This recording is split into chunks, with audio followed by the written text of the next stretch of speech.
Nous ouvrons la Bible dans le psaume 31, et on va lire à partir du verset 10.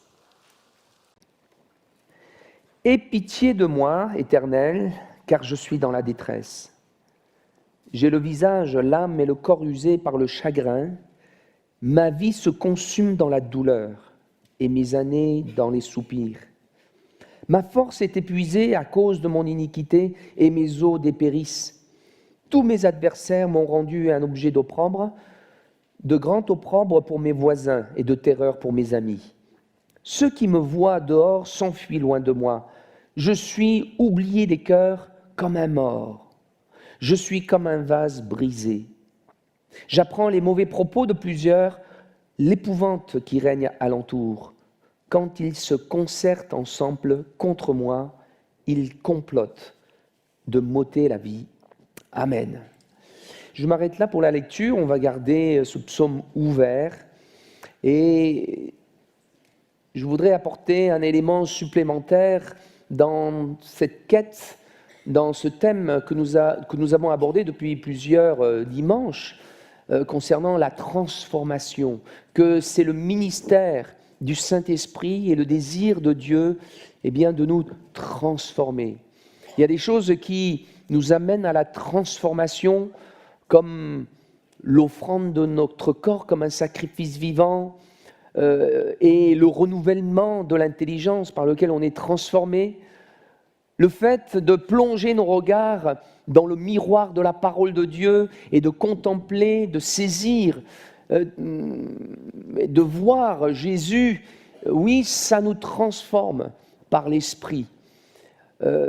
Et je voudrais aller plus loin et ajouter à ces éléments-là un point très important. Vous voyez que c'est un psaume de David, et David est dans la détresse.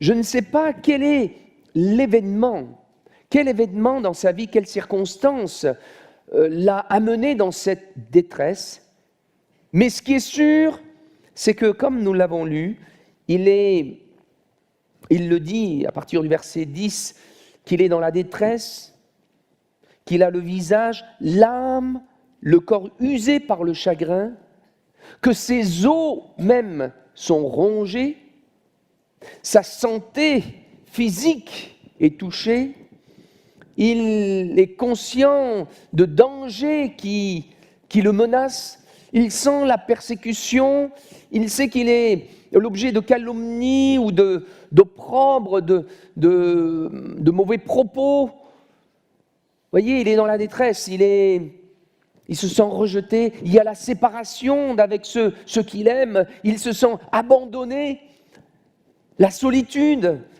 et toutes sortes de choses qui l'amènent à dire « Je suis comme un oiseau solitaire et comme un vase brisé. » Quelqu'un a prié ce matin comme ça. Et d'ailleurs, ça m'a encouragé pour mon message. Souvent, la Bible nous compare à des vases de terre. Et David dira, je suis comme un vase brisé. Je suis brisé au-dedans de moi à cause de ce que je vis, à cause de ce que je vois, à cause de ce que j'entends. Nous avons vu que Dieu étend ses regards pour trouver, pour soutenir ceux dont le cœur est tout entier à lui. Vous vous souvenez ? Et David en fait partie de ces gens-là, qui ont le cœur tout entier pour Dieu, qui s'est consacré à Dieu. Et on a pu voir que pour lui, rien ne comptait plus que le Seigneur. Un cœur tout entier. Mais voyez, ça n'empêche pas qu'un homme qui a le cœur tout entier à Dieu passe par l'adversité, passe par l'épreuve, passe par la souffrance, passe par des moments si difficiles qu'ils disent « mais je suis brisé, je suis dans la détresse ». Non, Vous savez, le fait qu'on dise oui à Dieu pleinement, oui, je te donne tout, mon cœur est tout entier à toi. Finalement, c'est quoi? C'est dire oui, Seigneur, je m'en remets à toi, tu me prends en main. C'est en réalité donner son consentement à ce que Dieu nous prépare, à ce que Dieu nous forme, que Dieu nous éduque, que Dieu nous transforme. Et s'il y a bien un élément incontournable pour que la transformation ait lieu, c'est le brisement. Oui, la présence de Dieu est là, elle peut nous faire du bien, et je suis certain que ce matin, le Seigneur, dans la louange, alors que les uns les autres servent le Seigneur par leur louange, sont bénis, touchés, mais vous savez, au-delà de cela, ça peut être passager, mais ce qui va changer un être humain, un chrétien, en profondeur, c'est ce que Dieu fait au-dedans. Pour que Christ soit formé, pour qu'on puisse manifester Christ. Ça, c'est quand on passe par là, par le brisement. Et peut-être ce matin, ce vase brisé, c'est toi. Tu as mal.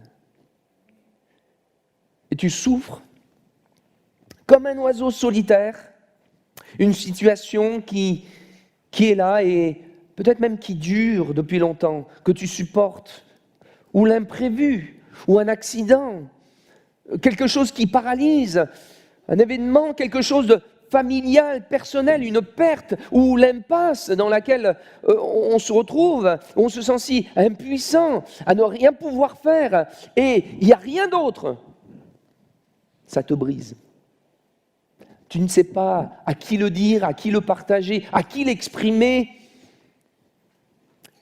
Vous voyez, par la régénération, nous recevons, notre esprit est renouvelé et régénéré, et nous sommes une nouvelle création, saint, juste.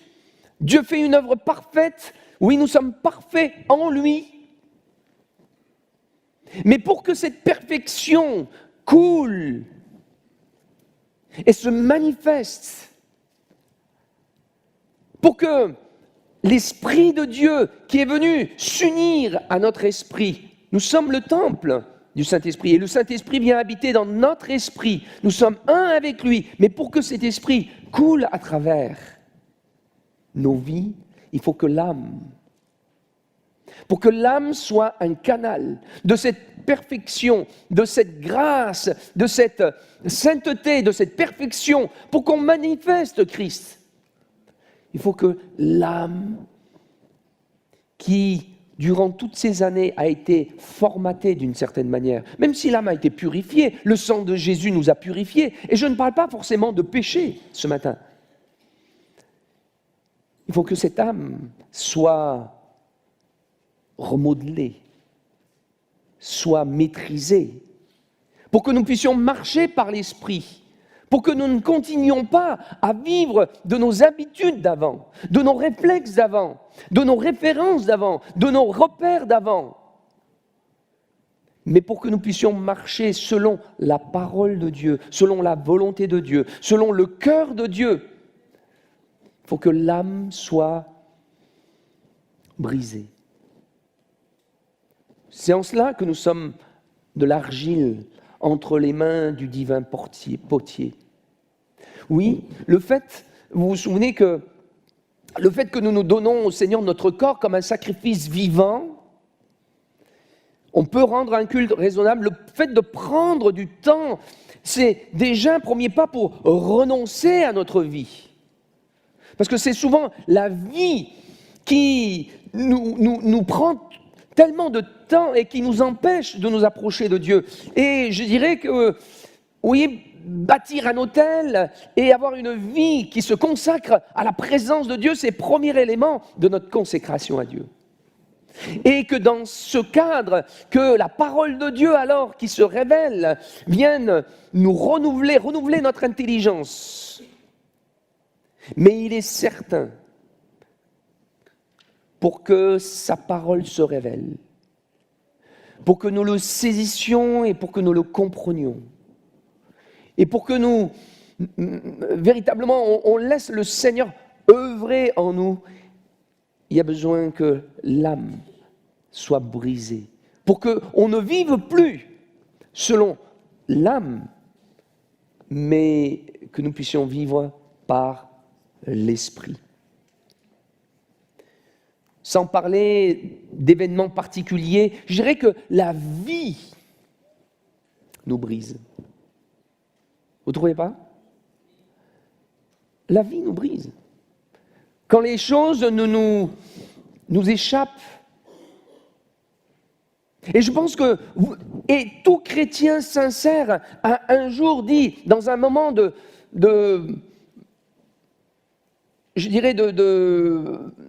on a été touché, on a été visité et on a été convaincu de sa grandeur, et qu'on a été émerveillé. Vous avez tous dit, oui Seigneur, que tout ce qui n'est pas en moi, qui te glorifie, enlève-le.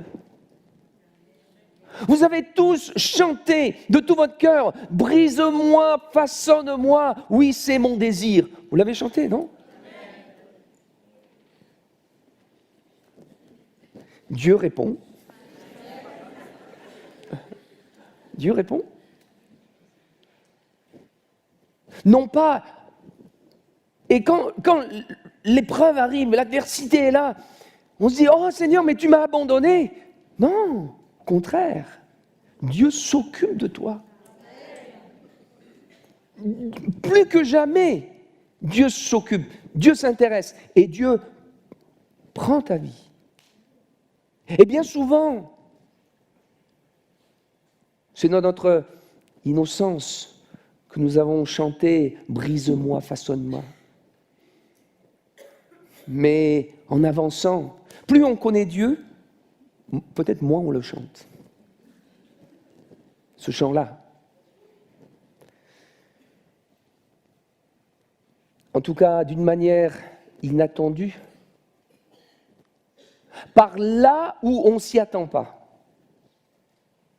Par les domaines où on ne l'a pas imaginé.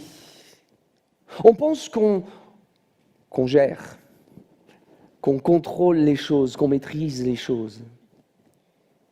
Mais Dieu, dans sa bonté, en réalité, dans sa fidélité, est fidèle à sa parole, de prendre soin de nos vies et de nous transformer à la gloire du Seigneur, à l'image de son Fils.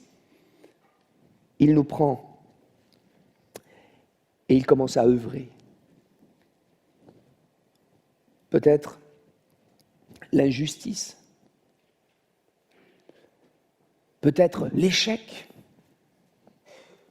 peut-être l'humiliation,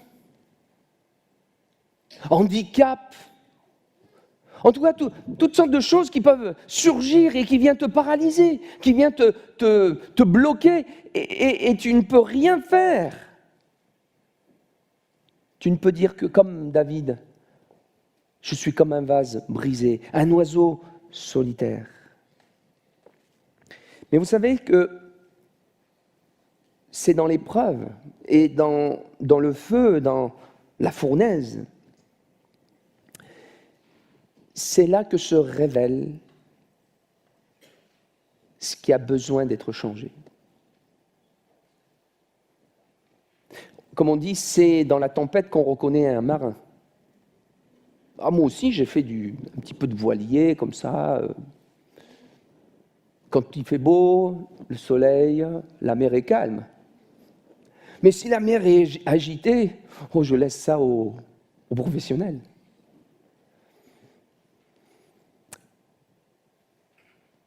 Tant qu'Israël, quand ils sont sortis d'Égypte, et qu'ils ont vu l'armée de Pharaon être engloutie, ah là, ils ont dansé, ils ont chanté, gloire à Dieu. Myriam avec son tambourin, ils ont tous ensemble chanté à la gloire de Dieu. Mais non, 3 jours après, il n'y avait plus d'eau. L'eau était amère, à Mara. Le soleil frappait, c'était le désert. Quand les choses ne se passent comme prévu, comme voulu, et c'est là qu'ils ont commencé à se plaindre, à murmurer, à se révolter contre Dieu. C'est dans le feu, c'est dans l'épreuve, c'est dans le désert que se révèle ce qu'il y a dans le cœur. Vous voyez, c'est dans le désaccord qu'on connaît quelqu'un. Pas quand on est tous d'accord.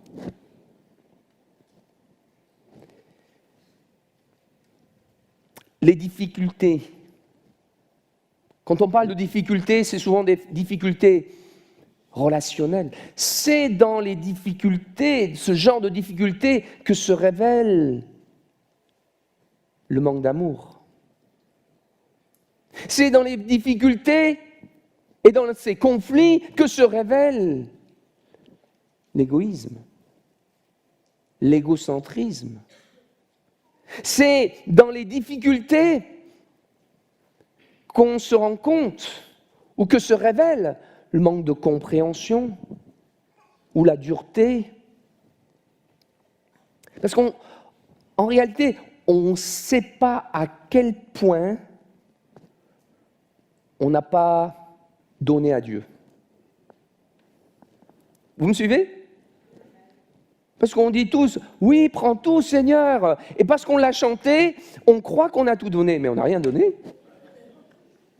Je garde ma vie, je garde mes intérêts, je garde ma conception, je garde ma volonté. Et on s'étonne. Mais pourquoi ? Et c'est lorsque la tempête, lorsque l'adversité est là, lorsque la détresse est là, et qu'on peut se rentrer en soi-même.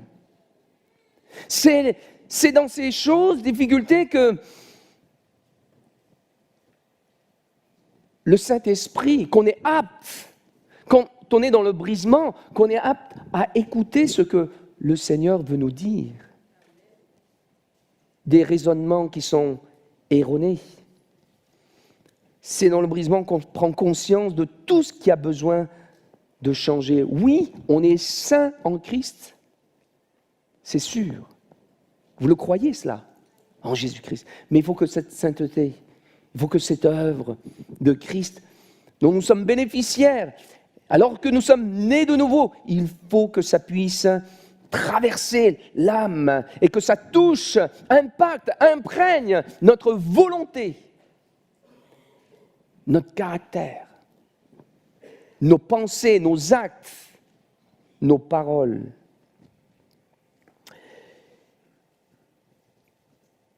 Le brisement, ce n'est pas une question de juste une semaine d'épreuve. Parce que si je considère la vie de David, vous connaissez toutes ces années de cavale, de fuite devant le roi Saül. Mais ça ne s'est pas terminé là. Même quand il est parvenu à la royauté, tous les problèmes familiaux, même son échec, même sa chute, l'histoire avec Amnon, son fils, l'inceste d'Amnon, l'histoire, la révolte de son fils, Absalom. Pensez pas que ces choses-là, les enfants qui tournent mal, ça brise. Ça ne s'est pas arrêté. Et ça m'a fait penser à Jésus qui a dit « Celui qui veut me suivre ».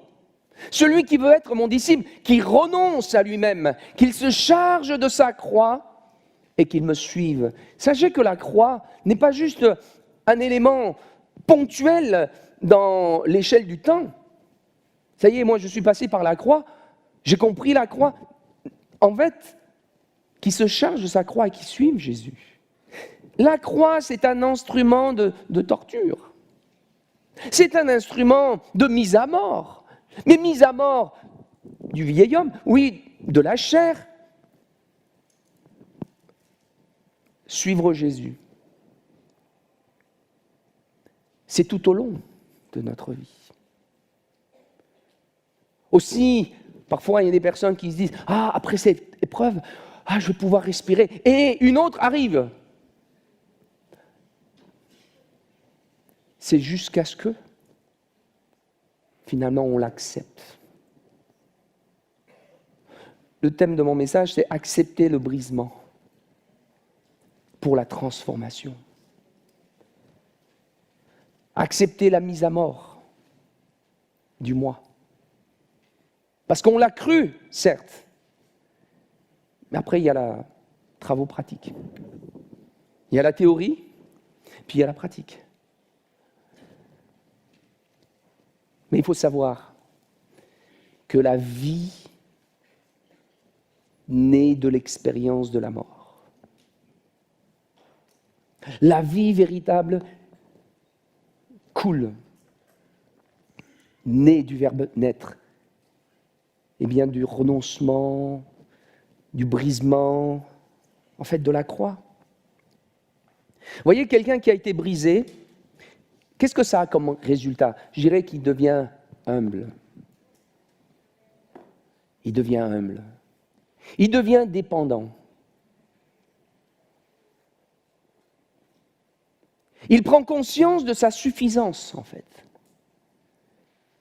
Et celui qui est indépendant, il pense qu'il est maître, qu'il peut s'en sortir. Il n'a pas besoin de personne, il est assez capable. Et si je décide, ça se fera. Beaucoup de gens pensent comme ça. Quand tu es brisé, tu réalises, en fait, c'est pas toi le maître. Tu réalises que tu n'es maître de rien du tout en réalité. C'est si Dieu le permet.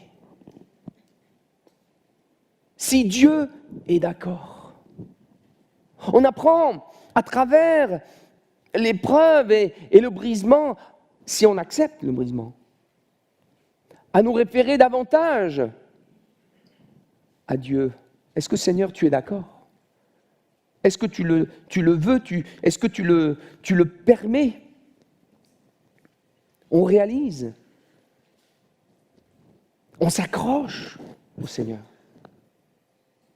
Par le brisement, on devient plus malléable entre les mains de Dieu. On devient plus obéissant. Dans le psaume 119, verset 71, le psalmiste dit « Il m'est bon d'être humilié afin que j'apprenne tes statuts. » Il m'est bon d'être humilié.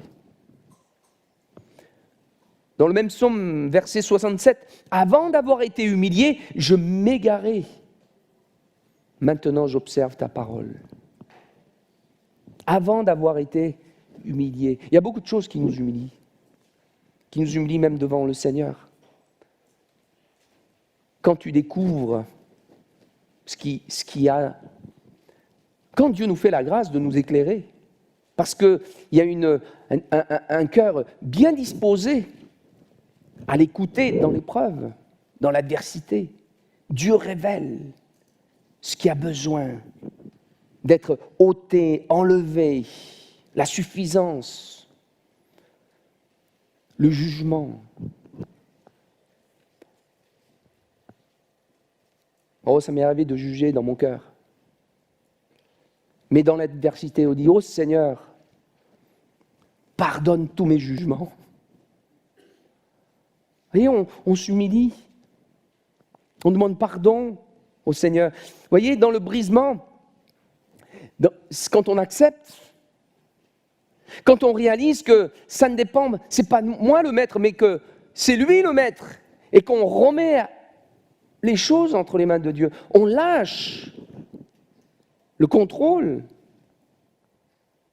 c'est là qu'on peut aussi entrer dans le repos, expérimenter le repos. Parce que finalement, on s'abandonne. Parce que finalement, on compte sur lui. Parce que finalement, on dit, mais je ne peux pas y arriver par moi-même. Je m'abandonne à toi. Oui, ça nous brise. Mais en lâchant prise, ça nous permet d'entrer dans le repos de Dieu. Et ça a pour résultat, oui, d'être changé, devenir plus miséricordieux, plus compréhensif, plus doux, plus patient, plus compatissant, plus perméable à l'Esprit de Dieu. Voyez ? Dans la Bible, tous les hommes, les grands hommes que nous prenons comme modèles, sont passés par ce principe de brisement. Et souvent, ces hommes que nous citons comme exemple sont des types de Jésus, sont comme des images. On peut voir Jésus à travers eux, comme l'ombre des choses à venir. Même s'il n'y avait pas la régénération comme dans le Nouveau Testament, malgré tout, il y a le même processus. Prenez exemple Abraham. Dieu lui dit de partir de Ur en Chaldée. Vous imaginez combien ça doit être difficile ? De quitter sa famille, quitter sa patrie, la maison de son père. Du reste, il n'a pas réussi à partir comme Dieu a dit. Nous connaissons son histoire, il s'est arrêté à Charan, etc. Mais si vous continuez, vous regardez sa vie, il arrive au pays de Canaan, entouré comme un étranger. Étranger, ça vous parle ? Dans un pays hostile, entouré d'ennemis, de Cananéens. Et cette attente interminable, la promesse qui n'arrive pas, dans toutes ces années d'attente. Oh, même si Abraham était un homme de foi, je peux vous garantir que, humainement, dans son humanité, il était brisé. Mais il a accepté. Et c'est la raison pour laquelle, parce qu'il a persévéré dans la foi, il manifeste la foi de Dieu. La foi qui croit à l'impossible, la foi qui croit à la mort et à la résurrection, qui croit en un Dieu qui donne la vie aux morts, qui croit en un Dieu qui, lorsqu'il dit, et la chose arrive. La foi de Dieu, la foi surnaturelle. Et Abraham, il est le modèle de la foi. Regardez Moïse. Lui aussi, il a été dépouillé de tout, de sa position, de sa richesse, de tous les privilèges qu'il avait dans le palais du roi. 40 ans dans le désert, loin de sa famille, loin de ceux qu'il aime, seul, avec le souvenir d'un échec, dans une incompréhension parce qu'il savait qu'il était appelé de Dieu, de la destinée en Dieu. Mais quelle est ma destinée ? Toutes ces choses ont dû briser son cœur. Toutes ces choses ont chamboulé, mais il a accepté l'éducation de Dieu. Il a choisi, la Bible dit, l'opprobre de Christ. Il a accepté ces choses-là. Il a choisi. Et il est dit de Moïse, l'homme le plus doux au monde, l'homme le plus patient, l'homme le plus humble que la terre n'ait jamais connu. Ça ne vous rappelle pas Jésus ? Et que dire de Joseph ? Joseph qui a été vendu par ses frères, trahi, humilié, lui qui était comme un prince à la maison, le chouchou de son père, il se retrouve comme un esclave, victime d'injustice, en prison. Qu'est-ce qu'il y avait à changer en lui ? Moi, je ne sais pas exactement. Mais ce qui est sûr, c'est qu'il est brisé. Ce qui est sûr, c'est qu'il souffre. Mais dans sa souffrance, savez-vous, il ne s'endurcit pas, il ne raidit pas le cou, il ne refuse, il ne s'irrite pas, il ne se révolte pas, il ne se replie pas sur lui, il ne se rebelle pas. La Bible dit que Dieu était avec lui.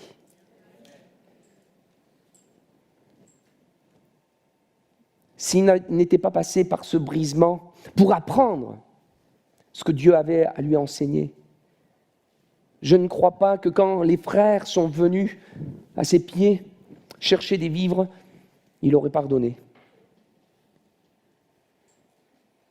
Mais pour que Joseph manifeste Christ. Il est passé par tout ce temps d'éducation, de changement.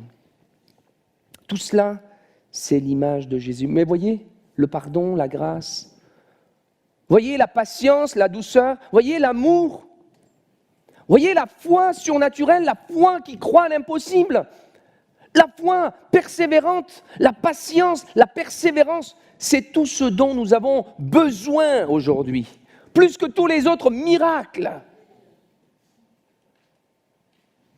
C'est ça qui change les familles. C'est ça qui change les couples. C'est ça qui peut changer une église. Et au-delà des grands miracles, bien sûr que nous aspirons à voir et que nous réclamons au Seigneur, des choses qui peuvent paraître spectaculaires, mais nous avons besoin que Christ se forme en nous, qu'il y ait cette transformation au-dedans de nous.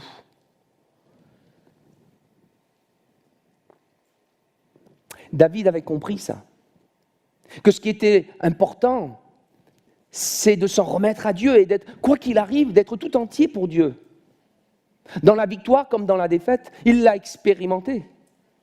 Et c'est ce qu'il a communiqué à Salomon, son fils. Et ça a été la prière et le vœu de David.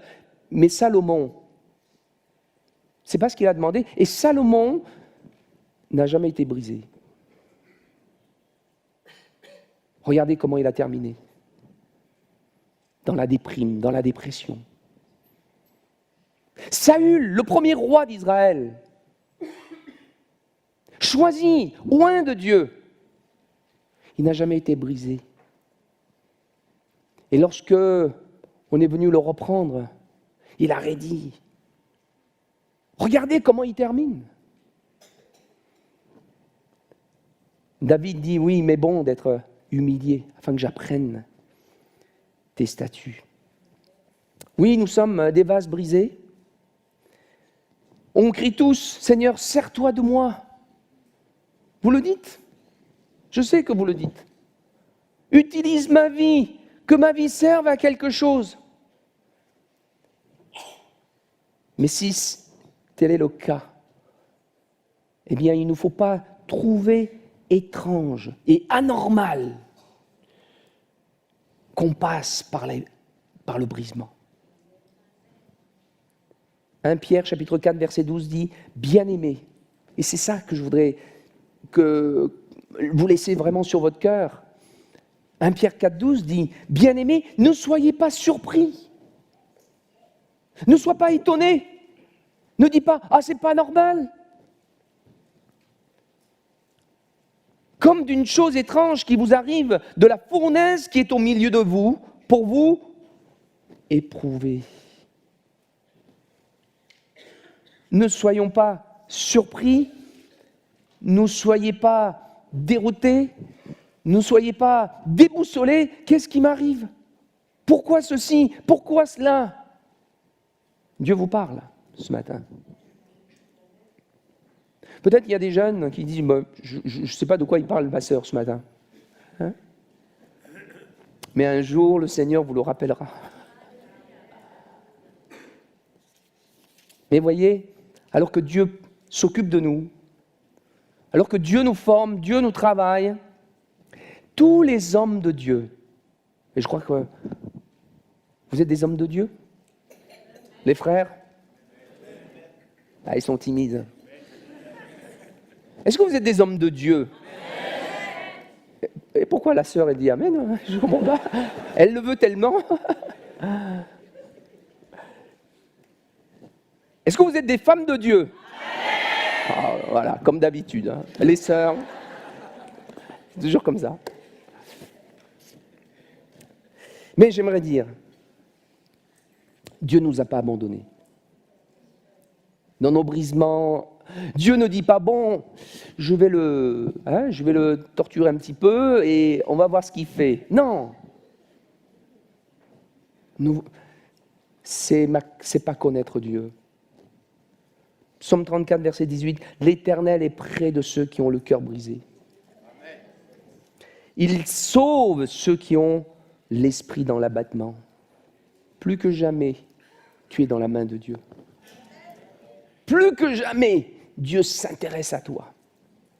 Plus que jamais, Dieu a les yeux fixés sur ta vie. Dieu n'est pas indifférent. Le psaume 147, verset 3, il nous est dit « Il guérit ceux qui ont le cœur brisé. » Et il sait ce que ça veut dire, puisque Jésus lui-même, le frère l'a lu ce matin dans Ésaïe 53, il a été brisé pour nos iniquités, écrasé. Il sait ce que ça veut dire. Mais c'est le passage obligé pour nous former, pour que Christ soit formé en nous et que nous puissions manifester Christ. On peut refuser le brisement. On peut s'endurcir, s'aigrir et être amer. Mais, j'aimerais dire, tu es appelé à quelque chose de plus élevé que ça. Amen. Tu es appelé à terminer.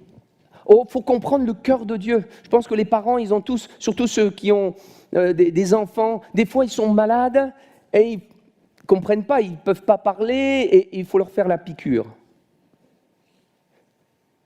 Des fois, il faut leur donner un traitement, le sirop dans la bouche. Et ils ferment la bouche. Il y en a qui sont forts comme ça. Les jeunes parents.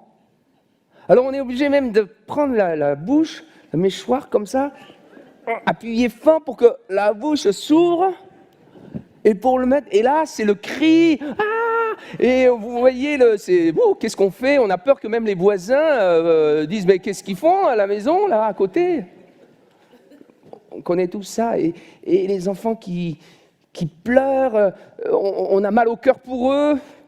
Ils sont coriaces. C'est pas pour leur faire du mal, pour les guérir. Il faut qu'ils prennent. Il faut qu'ils prennent le médicament, le sirop. L'enfant ne comprend pas. Pourquoi papa il est méchant? Il ne peut même pas le dire. Avec les yeux larmoyants, pleins de larmes. Hein, mais ces larmes parlent en disant « Pourquoi tu me fais ça? Tu m'aimes pas ?» Et peut-être que ce matin, quelqu'un est en train de dire « Pourquoi je passe par là? Tu m'aimes pas, Seigneur? Tu m'as abandonné. » J'aimerais te dire non. Dieu veut te former. Dieu veut que tu guérisses l'empreinte du passé, de ton raisonnement, de tes plis, de comment le monde t'a façonné. Vous savez, la repentance, métanoïa, veut dire changement de mentalité. Et en réalité, c'est quelque chose qui continue tout au long de notre vie. Ce n'est pas quelque chose de terminé, fini. On est dans un état d'humilité. Pas pour nous culpabiliser tout le temps en disant « Non, je ne suis pas en train de dire ça. » Mais on est ouvert à l'éducation de Dieu. Disons « Seigneur, fais de ma vie ce que tu voudras. Mais moi, je mets ma confiance en toi. » C'est ce que David fait, alors qu'il est là en train de... Voilà, je suis dans le chagrin, mes os sont rongés, je suis malheureux, je suis comme un oiseau solitaire et je suis comme un vase brisé. Mais si vous continuez le verset 15, « Mais en toi, je me confie, ô Éternel. » Mais il met sa confiance dans le Seigneur. Et voyez, pour terminer, au verset 22, il dira, mais béni soit l'Éternel, lui qui a commencé par comme des gémissements. Voyez, il commence à louer Dieu, béni soit l'Éternel. Et il termine en disant, verset 24, aimez l'Éternel, vous qui avez de la piété. L'Éternel garde les fidèles, il punit les orgueilleux, sévèrement les orgueilleux, mais fortifiez-vous et que votre cœur s'affermisse. Espérez en l'Éternel, vous qui espérez en l'Éternel. Vous voyez, il finit en exhortant, il finit en invitant les gens à se tenir plus près de Dieu, à faire confiance au Seigneur. Et c'est plus le même bonhomme. Parce que ses yeux sont sur Dieu. Alors, c'est pourquoi ce matin, derrière l'épreuve, derrière l'adversité, discerne la main de Dieu. Il sait ce qu'il fait. Ce n'est pas un hasard. Le patron, le collègue, les voisins, les gens qui sont là. Tiens, on m'a envoyé dans mon jardin une bouteille. Je me suis dit, il faut que je mette une caméra ou... Et puis tout d'un coup, je dis, mais non. Remercie le Seigneur, bénis-le. Amen. Ce n'est pas notre réflexe. Sur le moment, on est... Mais discerne derrière les contrariétés. Oh, ce sont des petites choses, mais discerne derrière l'épreuve, les personnes qui te font du mal, le plan de Dieu.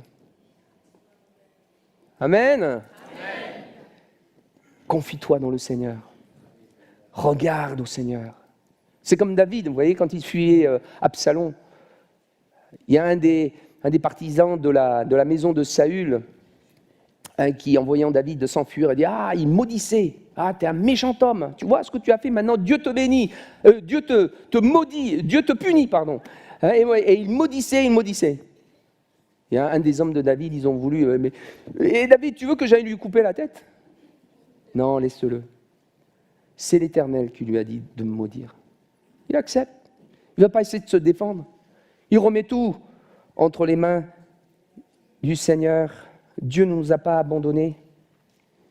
Oh non, plus que jamais. Je disais Ésaïe, et Dieu dit, ne crains pas, car je suis avec toi. Ne crains pas, parce que je viens à ton secours. Ne crains pas, parce que je te soutiens de ma droite triomphante. Ne crains pas, parce que je te délivre. Je te rachète.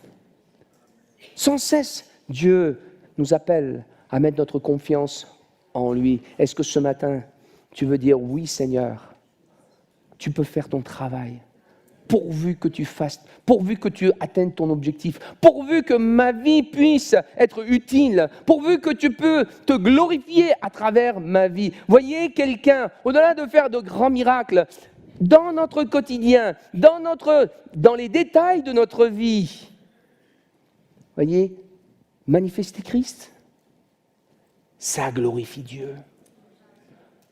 Dans nos obstacles, devant les montagnes qui peuvent se dresser devant nous, faire confiance au Seigneur et de nous réjouir en lui, d'être capable de le louer, de l'adorer et de dire Seigneur, ma vie est de toute façon entre tes mains, je te fais confiance. Ça glorifie Dieu. Amen. Et je crois que c'est notre désir, nous tous, de glorifier le Seigneur. Amen.